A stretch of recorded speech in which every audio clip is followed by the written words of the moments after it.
जय श्री कृष्णा, राधे राधे। मैं महावीर पंचार्या ब्रज दर्शन में आप सभी कृष्ण भक्तों का हार्दिक स्वागत और अभिनंदन है।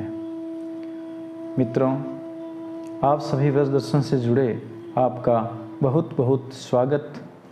और आज हम यह वीडियो किसी विशेष जानकारी देने के लिए बना रहे हैं कि यह विशेष जानकारी जो कृष्ण भक्त वृंदावन आना चाहते हैं, ब्रज धाम में आना चाहते हैं, श्री गिरिराज जी के दर्शन और परिक्रमा करना चाहते हैं, उनके लिए बहुत ही विशेष यह वीडियो उपयोगी होगा। क्योंकि इस वीडियो में हम आपको अवगत करवाएंगे कि वृंदावन आने पर आपको क्या क्या सावधानियां बरतनी है, क्या सामान आपके पास रखना है और कैसे रखना है, उसके बारे में हम आपको जानकारी देने की कोशिश करेंगे। तो आइए मित्रों, हम बात शुरू करें। उससे पहले श्री वृंदावनेश्वरी और श्री वृंदावनेश्वर जो भगवान श्री राधा कृष्ण हैं, उनके श्री चरणों में प्रणाम करते हैं, उनका अभिवादन करते हैं। सच्चिदानंद रूपाय विश्वोत्पत्त्यादि हेतवे तापत्रय विनाशाय श्री कृष्णाय वयं नमः। सत्य, चित्त और आनंद के जो स्वरूप है, यानी भगवान श्री कृष्ण सत्य, चित्त और आनंदमय है। सत्य भी यही है और जो भगवत भक्त है उनके चित्त में निवास करने वाले भी भगवान श्री कृष्ण ही है, और जो आनंद है वो आनंद ही इन्हीं का नाम है। सच्चिदानंद रूपाय विश्वोत्पत्त्यादि हेतवे, यह जो सारा संसार है, पूरा विश्व, चराचर जगत, अखिल ब्रह्मांड है, इसकी जो उत्पत्ति है, उसका जो कारण है, वही भगवान श्री कृष्ण ही है। विश्वोत्पत्त्यादि हेतवे तापत्रय विनाशाय, जो संसार के 3 प्रकार के ताप होते हैं। कौन कौन से ताप होते हैं? दैहिक, दैविक और भौतिक। इन तीनों तापों का जो शमन करने वाले हैं, इन तापों का जो विनाश करने वाले हैं, वही भगवान श्री कृष्ण हैं। उनको हम प्रणाम करते हैं। श्री कृष्णाय वयं नमः। और इन्हीं के साथ इनकी जो आह्लादनी शक्ति है, जिनके बिना इनका अस्तित्व शून्य हो जाता है, और जो इनकी आराध्य है श्री राधा। आइए श्री किशोरी जी के श्री चरणों में हम साष्टांग प्रणाम करते हैं। तप्त कांचन गौरांगी राधे वृंदावनेश्वरी वृषभानुसुते देवी प्रणमामि हरि प्रिये। श्री राधा जी को हम प्रणाम करते हैं, उनके श्री चरणों का ध्यान करते हुए। तप्त कांचन गौरांगी, तपाई हुए सोने के समान जिनका गौर वर्ण है, राधे वृंदावनेश्वरी, और जो वृंदावन धाम है, व्रज धाम है, इसकी जो ईश्वरी अधिष्ठात्री देवी है, वह भगवती श्री राधा रानी है। वृषभानुसुते देवी प्रणमामि हरिप्रिये, भगवान कृष्ण की सबसे ज़्यादा प्रिय श्री राधा रानी है, जो वृषभानु जी की, श्री वृषभानु जी की प्रिय पुत्री है। उन श्री राधा रानी के श्री चरणों में हम कोटिशः प्रणाम और वंदन करते हैं। आइए हम अपनी जो वार्ता है उसको आगे ले जाते हैं। अगर आप वृंदावन जाते हैं, ब्रज में आते हैं और ब्रज का दर्शन करना चाहते हैं, उसमें कुछ बातें विशेष आपको ध्यान रखने योग्य है। आप जब घर से निकलते हैं तो श्री कृष्ण और श्री राधा जी का मन में स्मरण करके, उनके श्री चरणों का ध्यान करते और ब्रज भूमि को प्रणाम करके घर से रवाना होइए। और जब आप वृंदावन इस व्रज भूमि में प्रवेश करते हैं, आपको लगता कि ऐसे मन में लगता है कि हाँ, अब हम व्रज भूमि में प्रवेश कर रहे हैं। उसी समय आप मन से, अगर आप ट्रेन में बैठे हैं तो मन से व्रज भूमि को प्रणाम कीजिए। और अगर आप अपनी गाड़ी लेके आ रहे हैं, कार लेके आ रहे हैं, तो आप अगर हो सके तो वहाँ नीचे उतर के दंडवत प्रणाम करके इस व्रज भूमि को प्रणाम कीजिए। क्योंकि यह व्रज भूमि भगवान श्री कृष्ण का घर है, उनका स्वयं का जो निवास स्थान है, लीलाओं का जो स्थान है, वह व्रज भूमि है। दूसरी बात, अगर आप वृंदावन आ रहे हैं तो साथ में विशेषकर माताओं को ध्यान रखने की यह बात है कि अपने साथ में ज्वेलरी पहनने, गले में पहनने के लिए नेकलेस आदि है, कानों में पहनने के हैं, तो ज्वेलरी साथ में नहीं लेके आनी है आपको। क्योंकि अगर आप ज्वेलरी साथ में लेके आते हैं तो आपका आधा जो मन है वो उस ज्वेलरी में रहेगा, उस ज्वेलरी का ध्यान रखने में रहेगा, पूरा मन आपका कृष्ण भगवान की भक्ति में नहीं लग पाएगा।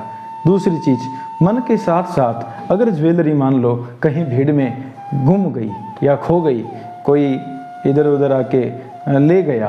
क्योंकि देखो भगवान के धाम में तो सभी रहते हैं, भक्तजन भी रहते हैं और जो ज्वेलरी आदि ले जाते हैं चोर होते हैं वो भी रहते हैं, उनके लिए भी आश्रय है पूरा, ठीक है।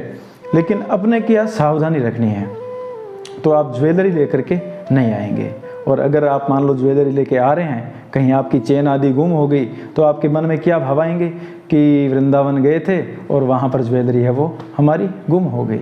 तो मन में एक वो विकलता आती है भगवत प्रेम के प्रति, तो यह नहीं होना चाहिए। तो इसीलिए आप ज्वेलरी लेके भी मत आओ, एकदम सीधे सीधे आओ। कोई ज्वेलरी के किसी वहाँ तो कंठी पहन दिए, वृंदावन आना है तो वहाँ पर तो तुलसी माला धारण कीजिए। वहाँ आकर के आपके ज्वेलरी से अच्छी अच्छी तुलसी मालाएं वहाँ पर मिलती है, वह मालाएं कंठी तुलसी जी की कंठी धारण कीजिए। उससे भगवान श्री कृष्ण प्रसन्न होंगे और उनकी कृपा दृष्टि भी अपने पे रहेगी। अब देखो तुलसी माला पहनने का भी क्या फल होता है मैं आपको बताऊं। अगर हमने तुलसी गले में धारण कर ली है तो हम भगवान का प्रसाद बन चुके हैं और भगवान अब हमको ग्रहण करेंगे ही, इसमें कोई संशय नहीं है। तो उससे हमारा जीवन धन्य हो जाता है। अगर हम भगवान के हो जाते हैं, भगवान के श्री चरणों में हमको आश्रय मिल जाता है, तो हम भगवान के होने के बाद में संसार की इन तुच्छ वस्तुओं की हमें आवश्यकता नहीं रहती। आप वृंदावन में जैसे किसी भी होटल धर्मशाला या आश्रम में रुके हो और वहाँ से दर्शन करने के लिए कहीं भी जा रहे हो, तो अपने हाथ में मोबाइल मत रखो। अपना जो मोबाइल है उसको अपने हाथ में लेकर के ऐसे मत चलो, क्योंकि बंदर कभी भी आकर के आपके हाथ से मोबाइल वो छीन करके ले जा सकते हैं। और मोबाइल को अपनी इस जेब में मत डालो, जो शर्ट की ऊपर वाली जेब है इसमें भी मत डालो, क्योंकि आपको ऐसे लगेगा कि अपने साथ वाला ऊपर हाथ दे रहा है, लेकिन बंदर पता ही नहीं चलेगा आपको कि वो कैसे आपका मोबाइल निकाल के ऊपर चला जाएगा वो, फिर आपको परेशानी हो जाएगी। उसके साथ साथ जो माताएं होती है वो पर्स अपना हाथ में रखती हैं, तो उसका भी माताएं अपने फर्श का भी विशेष ध्यान रखें, क्योंकि फर्श भी बंदर कभी भी छीन के ले जा सकता है। अपना थोड़ा सा ध्यान अपनी तरफ आकर्षित हुआ, फर्श की तरफ से अपना ध्यान भटका कि वो बंदर फर्श एक सेकंड में ले जाएंगे, पता ही नहीं चलेगा। फिर अपने को परेशानी होती है कि अपना फर्श चला गया।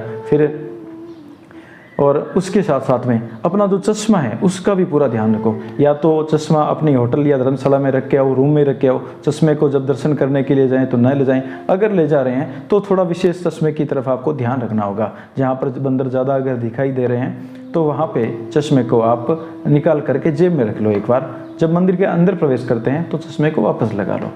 तो चश्मे का भी आपको विशेष ध्यान रखना पड़ेगा।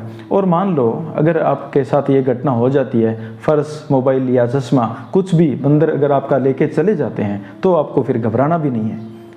फिर घबराएंगे नहीं, क्या करेंगे कि वहाँ पास में अगर कोई भी दुकान है तो वहाँ दुकान से 1 या 2 फ्रूटी लेकर के आएंगे और उसको फटाफट जल्दी जितना हो सके उतना फ्रूटी उसको दे देंगे। तो वो फ्रूटी देने के बदले में अपना जो सामान है वो अपने को वापस कर देगा। 1 फ्रूटी के साथ आप 2 फ्रूटी लेके आना, क्योंकि कभी कभी एक के साथ 2 बंदर हो जाते हैं, फिर वो फ्रूटी एक की जगह 2 लेते हैं। या कभी एक बार 1 फ्रूटी से नहीं देते हैं तो फिर से उसको 2 फ्रूटी देनी पड़ती है, तो वो अपना सामान वापस दे देते हैं। घबराने की आवश्यकता नहीं है। लेकिन चश्मा और अगर ऐसा कोई सामान है तो वो उसको तोड़ मरोड़ सकता है, इसकी कोई जिम्मेवारी नहीं है। इससे अच्छा है कि अपनी पहले सावधानी रखें।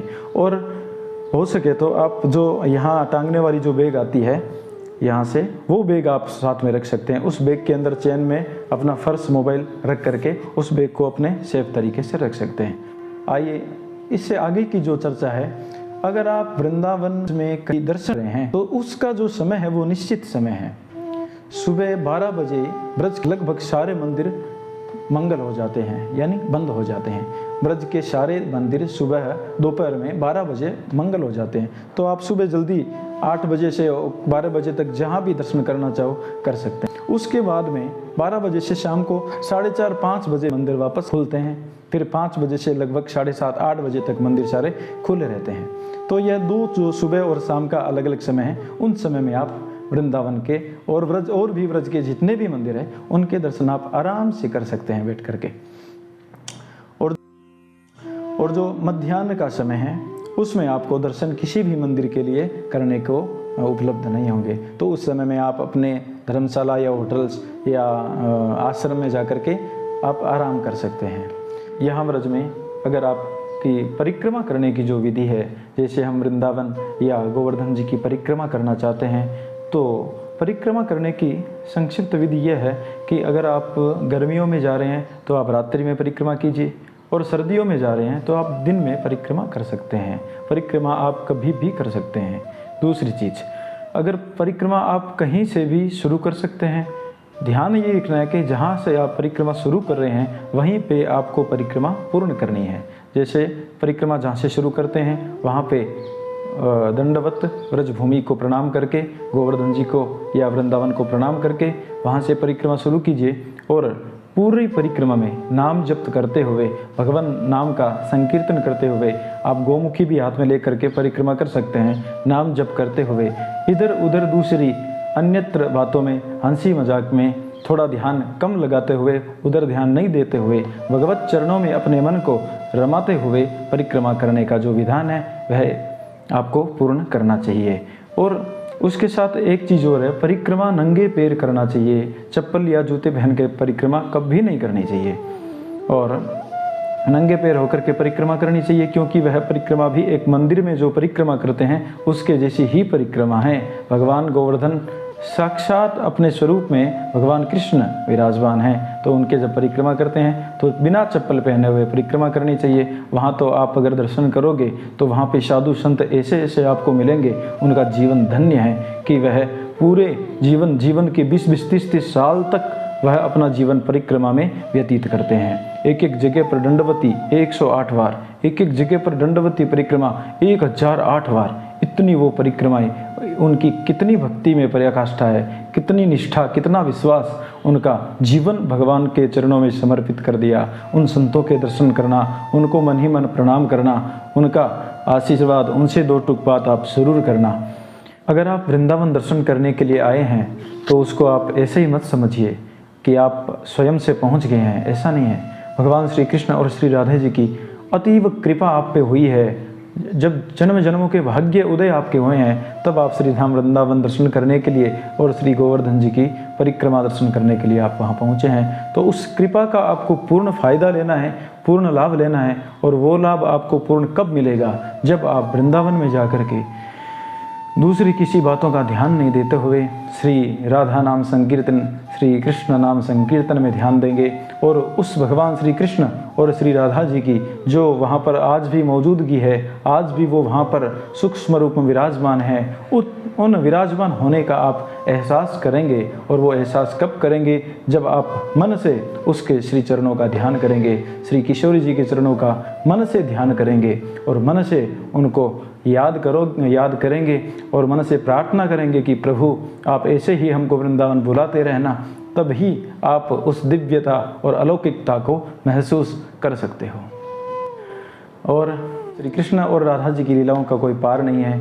यहाँ ब्रज है, वो भगवान श्री कृष्ण का घर है, तो भगवान श्री कृष्ण के घर आप भगवान के घर जाके आ रहे हैं, ये आपकी बड़ी ही भाग्यशाली होने के संकेत हैं। तो आप ब्रज दर्शन से जुड़े, आपको हमने यह कोशिश की कि आपको ब्रज में जाने की कुछ जानकारी दी जाए। को बहुत बहुत धन्यवाद। और आप ब्रज दर्शन देखते रहिए, हम आप कोशिश करते रहेंगे कि हम आपको ब्रज में स्थित पौराणिक जितने भी धार्मिक वहाँ के स्थल है, कृष्ण भगवान श्री राधा जी की लीलाओं के जो स्थल है, उन सभी के हम आपको दर्शन करवाने की कोशिश करेंगे।